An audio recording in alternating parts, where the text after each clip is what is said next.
Hello, আসসালামু আলাইকুম viewers. আর একটি নতুন ভিডিও নিয়ে আপনাদের সামনে উপস্থিত হলাম। আজকের ভিডিওতে মূলত আমি আলোচনা করব কোয়েল পাখির ডিমের পার্সেন্টেজ যদি হুটহাট করে কমে যায়, অর্থাৎ আজকে বেশি ডিম দিচ্ছে, পরের দিন কম ডিম দিচ্ছে, সেক্ষেত্রে ডিমের পার্সেন্টেজ যেন ঠিক থাকে এবং প্রতিদিন একই সমান বা একই পরিমাণ যেন কোয়েল পাখি ডিম দেয়, সেক্ষেত্রে কী করণীয়? আপনারা যারা কোয়েল পাখি পালন করে থাকেন, অনেক সময় দেখা যায় কোয়েল পাখি হঠাৎ করে ডিম দেওয়া বন্ধ করে দেয়, অর্থাৎ ডিমের পার্সেন্টেজ কমে যায় বা হঠাৎ করে আবার ডিমের পার্সেন্টেজ বৃদ্ধি পায়। এতে করে কি সমস্যা হয় দেখা যায়, আপনাদের যদি ডিমের পার্সেন্টেজ কম হয় অর্থাৎ অনেক পরিমাণ কমে যায়, সেক্ষেত্রে ডিম উৎপাদনের যে খরচটা, সেক্ষেত্রে আপনারা কিন্তু এই ডিম বিক্রি করে ওই পরিমাণ টাকা আয় করতে পারবেন না। এতে কি হবে, ডিমের যে আয় পাবেন এতে আপনাদের লাভ কমে যাবে এবং লসের সম্মুখীন হবেন। এই জন্য ডিমের পার্সেন্টেজ যেন প্রতিদিন একই পরিমাণ থাকে এবং ভালো পরিমাণ থাকে, সেক্ষেত্রে অবশ্যই আপনাদেরকে সতর্কতা থাকতে হবে। যদি কোনো কারণে ডিমের পার্সেন্টেজ কম হচ্ছে আপনাদের মনে হচ্ছে, সেক্ষেত্রে আপনাদেরকে অবশ্যই কেন কম হচ্ছে সে বিষয়টা আগে দেখতে হবে। এর জন্য আপনাদেরকে দেখতে হবে কোয়েল পাখি অসুস্থ হয়েছে কিনা। হঠাৎ করে যদি কোয়েল পাখি অসুস্থ হয়ে যায়, সেক্ষেত্রে অবশ্যই আপনারা বুঝতে পারবেন।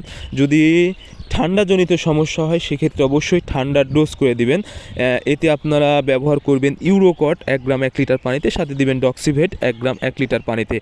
এর সাথে আপনারা অ্যাম্প্রোল ব্যবহার করতে পারেন, কারণ কোয়েল পাখির বেশিরভাগ সময়ে আমশয়ের সমস্যা হয়। এই জন্য আপনারা যদি অ্যাম্প্রোল এর সাথে যোগ করে দিতে পারেন 1 গ্রাম 1 লিটার পানিতে 3 বেলা করে 3 থেকে 4 দিন, আশা করি তাহলে আপনাদের ঠান্ডারও ডোজ হয়ে যাবে এবং সাথে আমশয়ের ডোজ হয়ে যাবে। এতে কিন্তু অনেক সময় এই প্রবলেমের কারণে ডিমের পার্সেন্টেজ কমে যায়, এতে কিন্তু আপনাদের ডিমের পার্সেন্টেজ বেড়ে যাবে।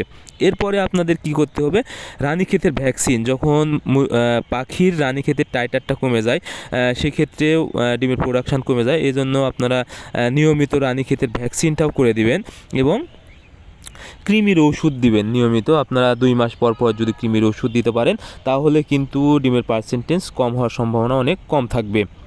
এরপরে যে কারণে, যে প্রধান একটা কারণ, সেটা হলো পাখির শরীরে যদি ভিটামিনের ঘাটতি হয়, সেক্ষেত্রে কিন্তু ডিমের পার্সেন্টেজ কমে যায়। এর জন্য আপনারা অবশ্যই নিয়মিত পাখিকে ইসেল ব্যবহার করবেন, ভিটামিন ই সিলিনিয়াম। এটি কিন্তু ডিম উৎপাদনে অনেক সহায়তা করে। এই জন্য আপনারা অবশ্যই 1 মাস পর পর 3 থেকে 4 দিন ইসেল ব্যবহার করবেন এবং খাবারের সাথে আপনারা ক্যালসিয়াম, 100 কেজি খাবারে 100 গ্রাম ক্যালসিয়াম ব্যবহার করবেন, রিভিটিএস ব্যবহার করবেন, ভিটাজেডিএম ব্যবহার করবেন, বা গ্রোথ প্রমোটার যে জাতীয় ওষুধ আছে, এগুলো যদি আপনারা নিয়মিত ব্যবহার করতে পারেন, আশা করি আপনাদের কোয়েল পাখির ভিটামিনের ঘাটতি হবে না।